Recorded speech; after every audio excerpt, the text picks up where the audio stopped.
Hey everybody, Jai Shri Jagannath. Today I will show you how to make this spicy tasty Jhal Muri. Firstly, cut the veggies into small pieces like this. Cut the veggies like onion, green chili, cucumber, and also cut coriander also.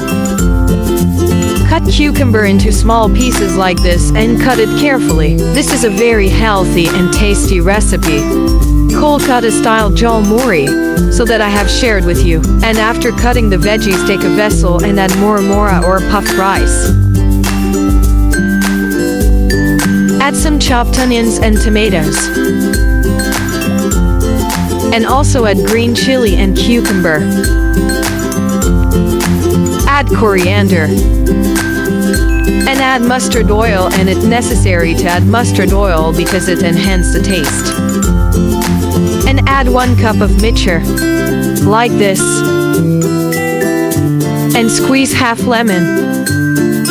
And mix. Mix it properly like this.